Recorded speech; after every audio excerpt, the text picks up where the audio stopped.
Kenji Girac, jeune homme du sud de la France aux origines nomades et à la voix chaleureuse, a aujourd'hui 29 ans, un âge que beaucoup considèrent encore comme le début d'un cheminement vers la maturité.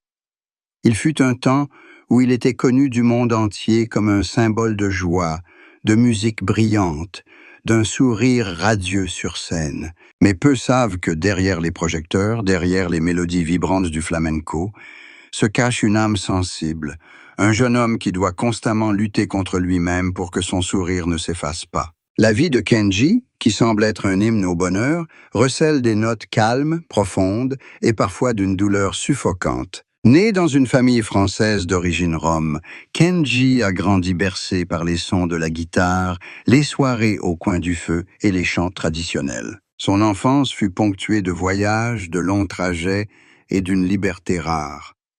Mais cette liberté s'accompagne d'un sentiment d'incertitude, d'une instabilité qui rend le cœur du garçon plus sensible que jamais. Dès son plus jeune âge, Kenji comprit que la vie n'est jamais facile, que pour entendre les applaudissements, il devait d'abord apprendre à supporter les critiques. De là naquit en lui un désir, chanter, s'exprimer, affirmer son existence, prouver qu'un garçon issu d'une communauté nomade pouvait lui aussi toucher le cœur du monde. Le succès lui vint trop vite.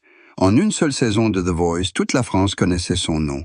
Sa voix chaleureuse, sa façon d'interpréter des mélodies mêlant flamenco et pop, et son sourire radieux captivaient le public. Il devint un symbole de joie, de lumière, de passion dans la musique. Mais plus il brillait, plus il se sentait seul. Lors de longues tournées, au milieu de milliers de fans en liesse, il lui arrivait de rester assis en silence dans sa chambre d'hôtel, contemplant les lumières de la ville au loin, avec l'impression de se détacher de la réalité. La plus grande tristesse de Kenji ne venait ni de l'échec ni de la perte matérielle, mais du prix du succès. Il a un jour admis avoir connu des années où il ne se reconnaissait plus. Les concerts à répétition, les enregistrements, les contrats publicitaires, les interviews à n'en plus finir ne lui laissaient aucun répit. Il y avait des jours où il chantait sans même se souvenir pourquoi il avait composé ses chansons. Il y avait des soirs où il quittait la scène le cœur vide, malgré les acclamations du public. On ne voyait que la star Kenji, oubliant qu'il y avait derrière lui un homme qui, lui aussi, connaissait la fatigue, la tristesse et la confusion. L'amour ne lui est pas venu facilement. Devenu célèbre trop tôt, Kenji a toujours dû cacher ses relations aux médias. Il craignait les regards indiscrets, la jalousie, et que l'on juge ses sentiments à travers le prisme de sa carrière.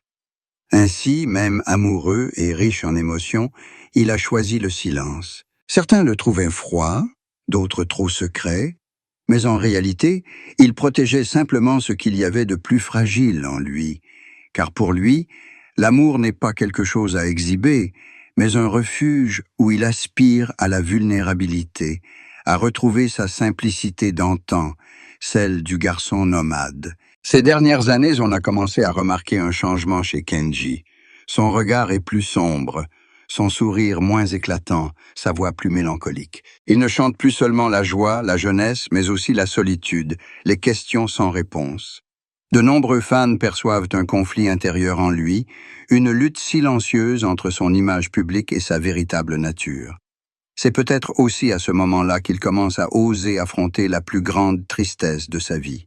Sa compagne, celle qui le soutient toujours, prend soin de lui discrètement et le comprend mieux que quiconque, a confié un jour que Kenji est une personne très profonde, mais qu'il dissimule ses émotions au point d'inquiéter son entourage. Il sait rire, plaisanter, rendre les gens heureux, mais c'est seulement à la nuit tombée qu'il révèle sa véritable nature.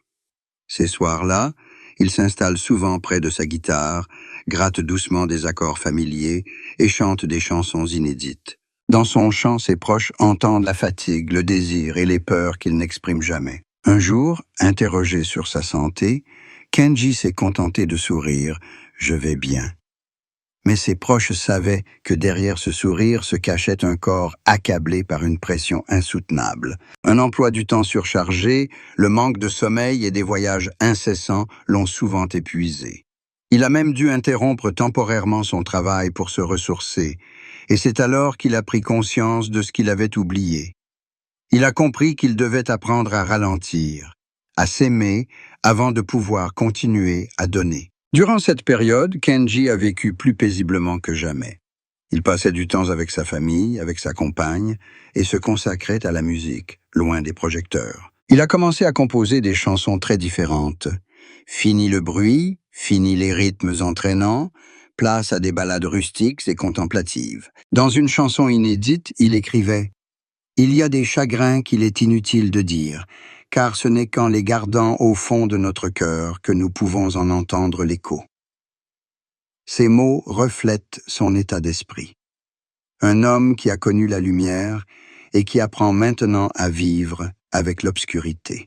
Sa femme disait que Kenji était un homme constamment tiraillé entre deux mondes, celui de la scène et celui du quotidien. Chez lui, il est si simple que personne ne se doute qu'il est une star. Il aime cuisiner, réparer les petits objets cassés de la maison, entendre rire ses enfants, mais sur scène, il se transforme, fougueux, charmant, puissant. Ce contraste le pèse parfois, car il ne sait plus où est sa véritable place. Et c'est cela, plus que tout, qui est devenu sa plus grande tristesse. Quand on parle de mariage, Kenji fait toujours preuve de respect. Il sait que personne ne peut comprendre la pression d'être artiste comme sa compagne. Elle est non seulement un soutien, mais aussi un miroir dans lequel il se voit. Quand il est fatigué, elle se tait. Quand il est heureux, elle rit avec lui. Mais parfois, ce silence l'inquiète, car elle sait que sa tristesse est difficile à exprimer. Il porte tellement de musique en lui que parfois les mots manquent, lui a-t-elle confié un jour. Ces dernières années, Kenji est moins présent à la télévision, mais à chaque retour, il bouleverse le public. Chaque chanson, chaque parole porte en elle une nouvelle expérience, une nouvelle profondeur d'émotion. Il ne cherche plus à plaire à tout prix. Il chante pour raconter sa propre histoire. Et quand le public l'écoute, il comprend que derrière l'aura se cache un cœur blessé, perdu, mais toujours résilient. Interrogé sur la plus grande tristesse de sa vie, Kenji n'élude plus le sujet. Il disait que sa tristesse venait du fait qu'il avait oublié la raison pour laquelle il avait commencé à chanter. « J'ai laissé la musique devenir un travail, et non une joie, » confiait-il lors d'une rare interview. Et cela m'a fait me perdre pendant longtemps.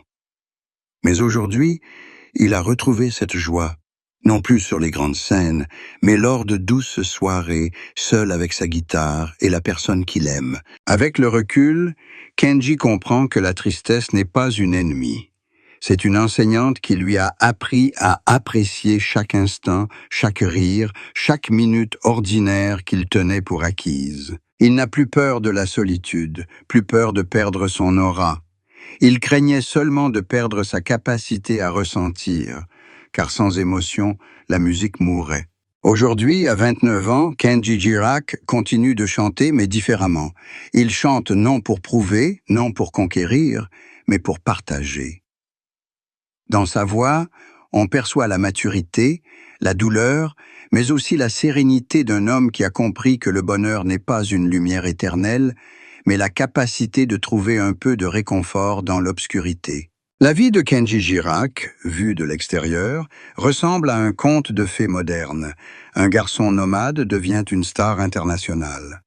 Mais à y regarder de plus près, c'est le cheminement d'une âme en quête d'équilibre entre rêve et réalité, entre rire et larmes, entre lumière et silence.